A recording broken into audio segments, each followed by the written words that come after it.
Hello, this is Dr. Muriel Rand from New Pathways to Teaching in New Jersey, and this video is going to explore Planning Task 1 for edTPA for elementary education.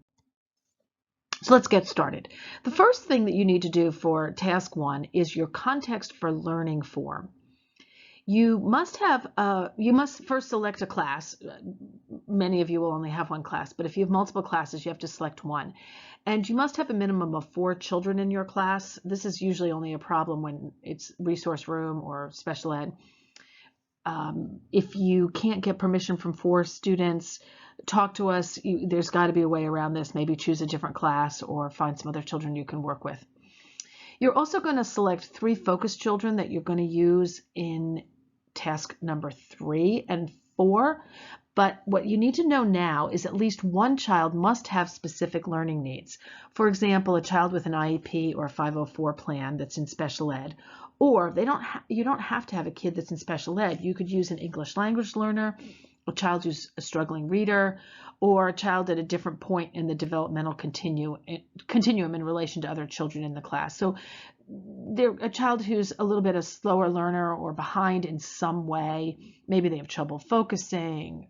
Maybe they have motor skills problems, something like that. So you have to pick at least one child with a specific learning need. You're going to gather and submit all of the context information. They ask you about your school and the setting and how many kids and what your curriculum is and stuff like that. So this part is easy. Just fill that out. The form is on Blackboard, no more than 4 pages, including the prompts, but you're not going to have trouble with that. Okay, part B is the juicy part. This is where you're going to do your lesson plans. You're going to plan 3 connected literacy lessons. They have to build on each other. And you're going to use the lesson plan template found on Blackboard. That's not required by edTPA, but we've kind of developed it based on what they ask for so that you have everything that you need.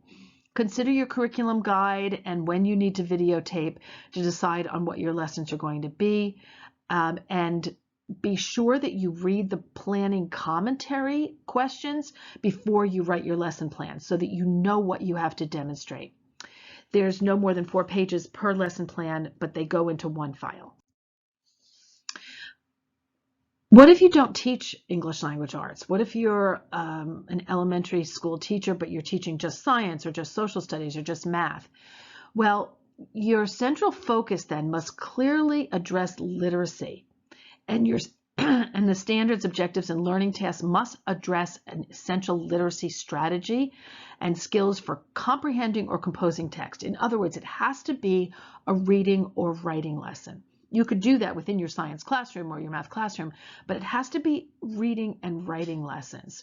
Talk to us if you think you have any trouble with this. You cannot submit math lessons. You cannot submit science lessons. You must submit literacy lessons. So simply having the students read or write while learning science or social studies or math is not going to satisfy the requirements. These have to be reading and writing lessons.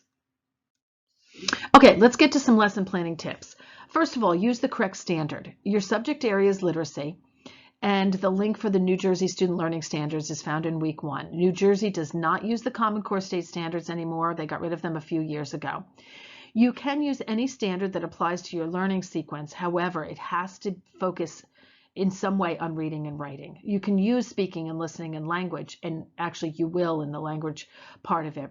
But remember, this is essentially has to be a reading or writing lesson. Remember that there are 6 standards. 3 of them are for reading, 1 is for writing, and then there's a speaking and listening standard and a language standard. So choose the right one. Another quick little tip is that there are anchor standards that apply to K-12 learners. For example, if it says NJSL A at the beginning or SA at the beginning, that's the anchor standard. You don't want to use those. They're very general. Instead, you want to use the grade level standard. So it should have numbers like 2.2 or 3.2 or 5.6 or 1.8. It needs to have that grade level standards. These are going to be much more specific to your grade level, and they're going to be much, much easier for you to use. So again, just a tip on how to read those standards. Don't include New Jersey in your lesson plans or your commentary. Technically, you're not supposed to identify what state you live in for privacy reasons and, for bias. Okay, so here's some more tips. For your central focus, your lessons should connect and build on each other. In fact, in the planning commentary, you're going to have to describe in detail how they connect and build on each other. So consider it sort of one big learning sequence that you're dividing into 3 different days. Use only one literacy standard for each lesson. That's my recommendation. You can use the same standard for all 3, or you can use different ones, but I think that will help you to focus each lesson a little bit better.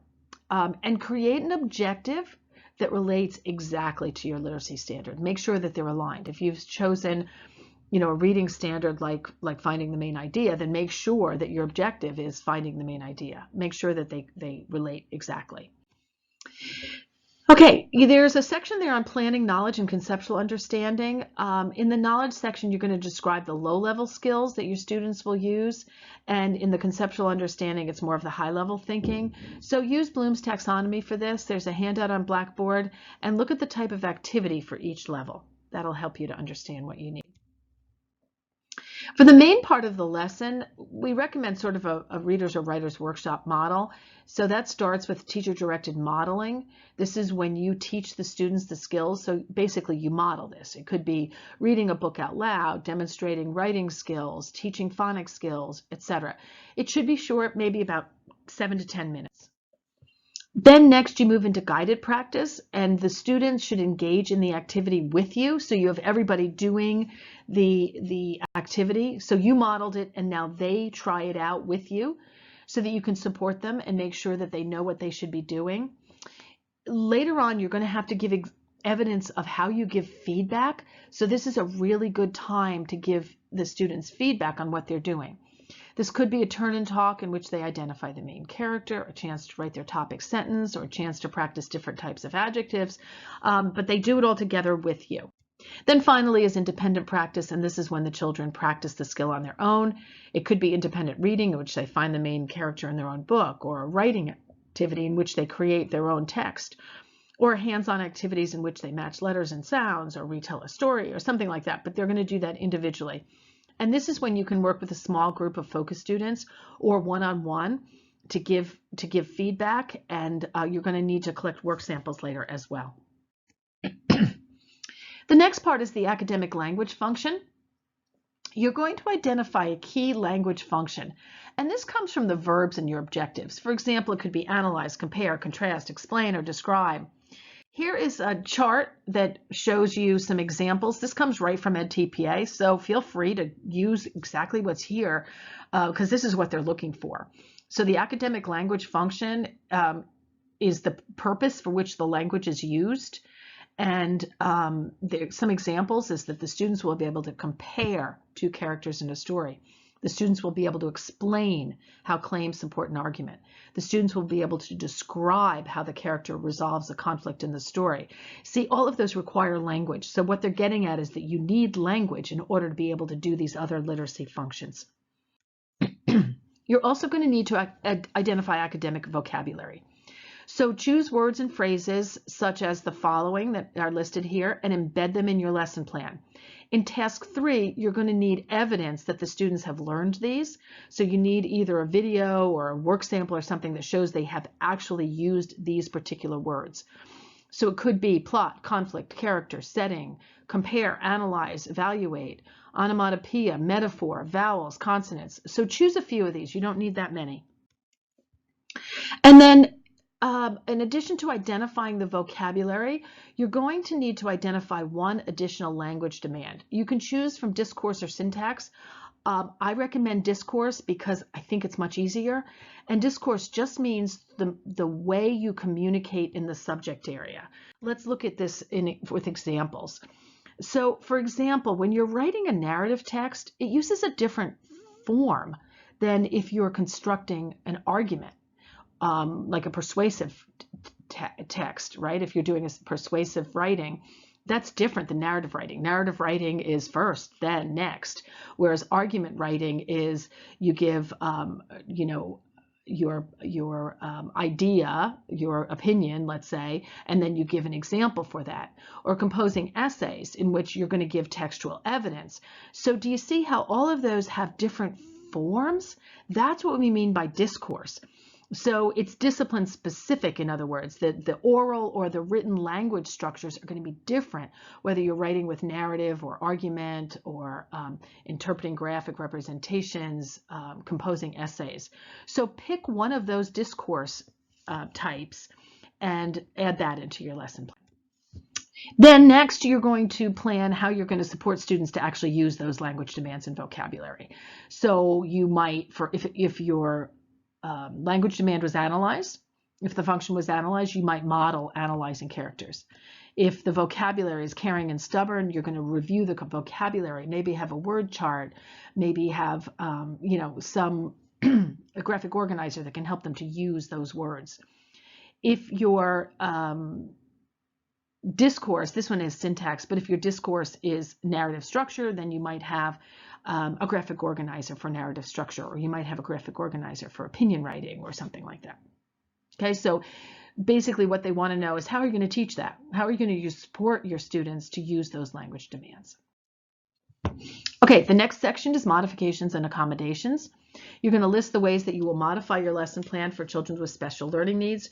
Remember that you can focus on a child with an IEP, but it can also be children who are struggling learners, English language learners, gifted learners, whatever you've identified in your context for learning.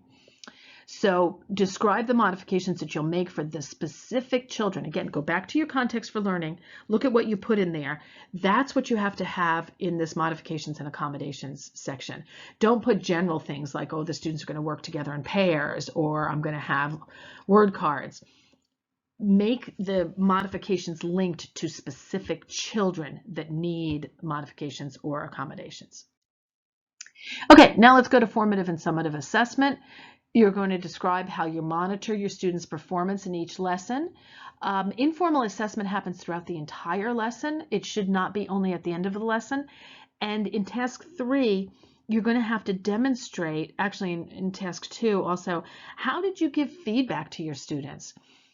So think about how you're going to plan your informal assessment so that you can give students feedback to get them on the right track, or to tell them that they're doing a good job, or to get them on the right track. They could be observational notes or checklists. It could be something more specific than that. For example, an exit slip could be a type of formative assessment. Go back to your assessment class and look at some of the things you did there. You will need later, I've said that already. You will need to later describe how you gave feedback, so make sure you've got that in your plans. Then you're going to need formal assessments. They are more like, a finished writing piece. Maybe it could be, if you're teaching kindergarten, it could be a page in a book. If you're teaching 5th grade, it could be, an opinion essay. It could be a completed graphic organizer to plan your essay. It could be, again, if you're teaching in the early grades, children retelling a story with puppets or a completed worksheet, something like that, but it's more formal. So in this part, describe your formal and informal assessments. Later, you're going to include a copy of worksheets, graphic organizers, or whatever your students hand in. If your students don't hand anything in, just describe what they have to do for your final assessment. I'll explain later. That's going to go into a separate file. You must collect the assessment information from every student. So if formative assessment, you might say, well, I'm going to wander around the room and see if anybody needs help. Well, you have to make sure that you've given that help to every student. So find a way to have a checklist or something like that will keep track of the feedback you've given the students. Okay, let's go to part B. How do we prepare the files for these lesson plans? You're going to put the 3 lesson plans in one file, and within that file, you're going to label each plan Learning Experience 1, Learning Experience 2, Learning Experience 3, etc. And again, follow the lesson plan template that we provided on Blackboard. Part C, let's move to part C. These are your instructional resources and materials. So instead of putting those in your lesson plans, they want them in a separate file. So this would be whatever you're using for your lessons, just a list: children's books, graphic organizers, copies of worksheets, any hands-on material that the children will use. You can include photos pasted into your document, texts, whatever you're going to use. Put them into one separate file and then upload them. They need to be identified as Learning Experience 1, Instructional Materials, Learning Experience 2, Instructional Materials. Again, so label them correctly. There's a 5 pages maximum for this. and put them in the order that you're using them in your lessons. Okay, let's move to part D, preparing the assessment files. So you're going to submit your assessments in one file, and within the file, label the assessments by the corresponding learning experience, just like you did the previous ones, and put them in the order they're used in the learning segment. Include copies of blank assessments, so if you give an exit ticket or if you have a worksheet that they have to fill out, a graphic organizer, something like that, include a copy of the blank assessments. You're not going to include student work samples here. Those are going to go in task 3. Here it's just a blank one, and there's no page limit for the assessment files.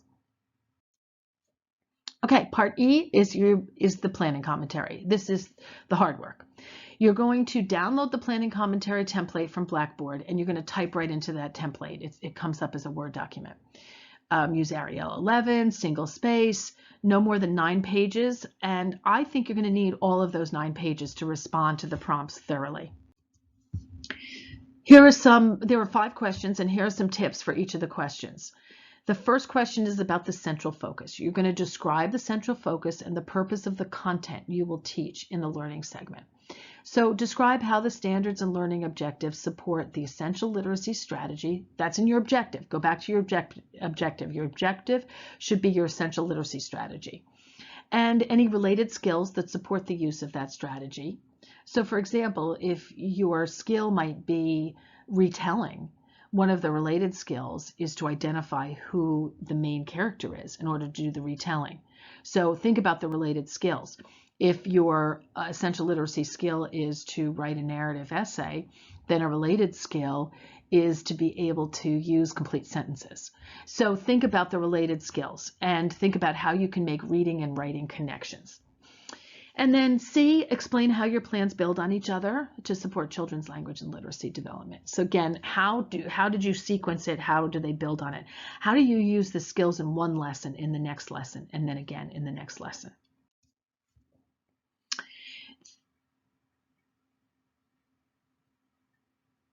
The next question is question number 2. It's your knowledge of children to inform teaching. So the first part of that is the children's prior academic learning and requisite skills. So be very specific. What did you teach just before this? What have you been working on? What are they good at? What are they struggling with? Be specific. You can cite specific children, give specific examples from your class. And then the second part is the personal, cultural, and community assets that the students have. Now, remember, there's a focus here on assets, so it's positive things. So what do you know about their personality? Maybe they love writing. Maybe you just have a class that loves writing. Talk about that.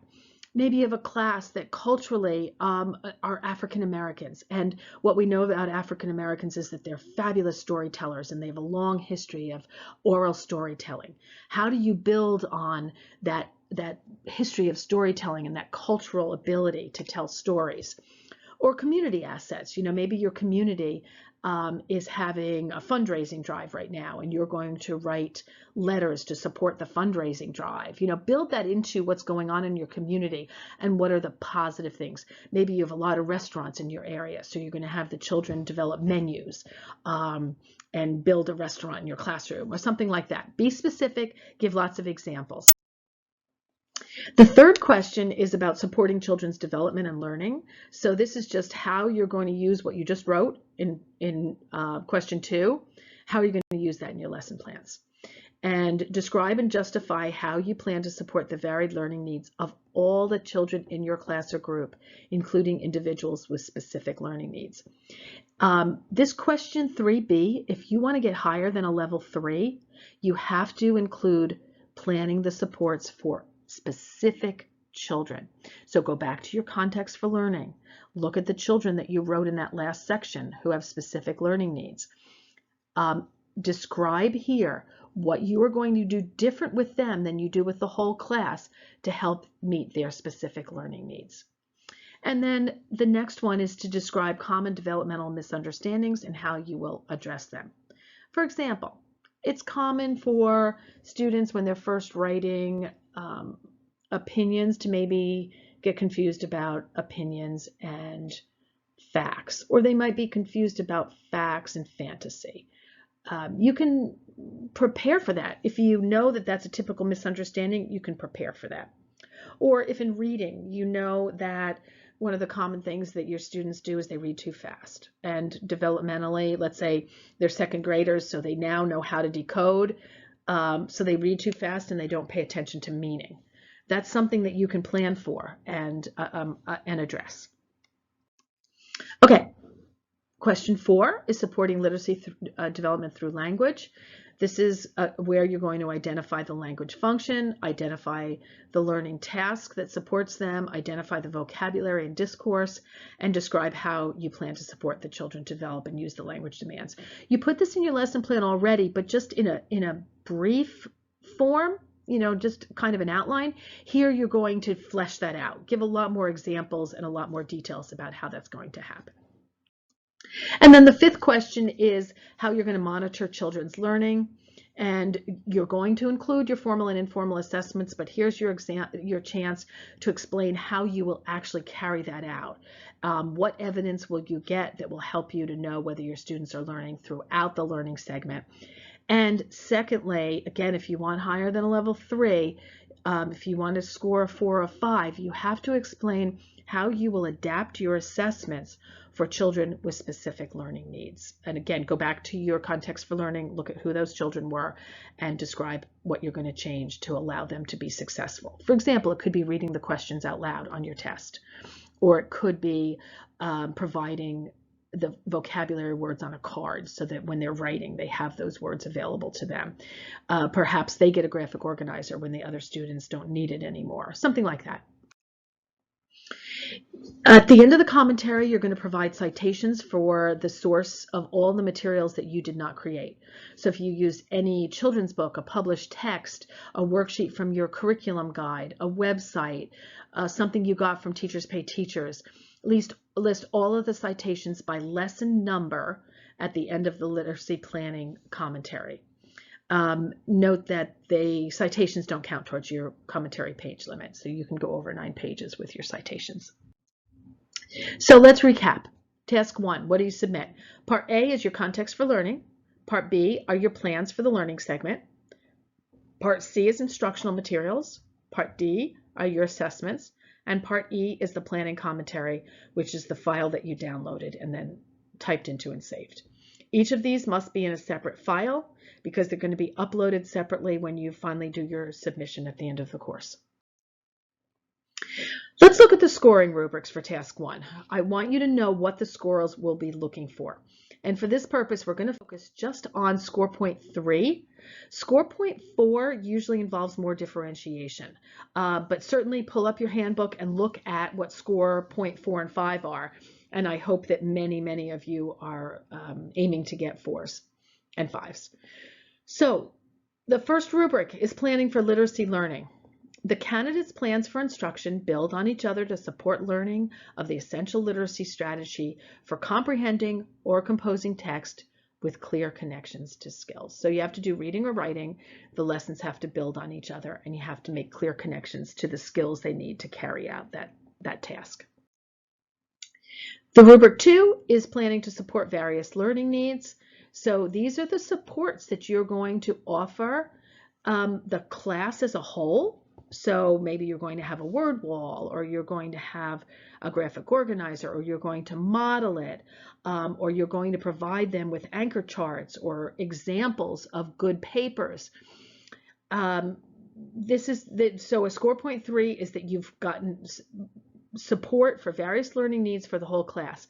Score point 4 on rubric 2 is that you've also included supports for individuals who have special learning needs. All right, let's look at rubric 3, using knowledge of students to inform teaching and learning. Score point 3 is that the candidate justifies why the learning tasks are appropriate using examples of children's prior academic learning or personal, cultural, and community assets. We went over this already. Use details, use examples. And the second part of this is that the candidate makes superficial connections to research and/or developmental theory.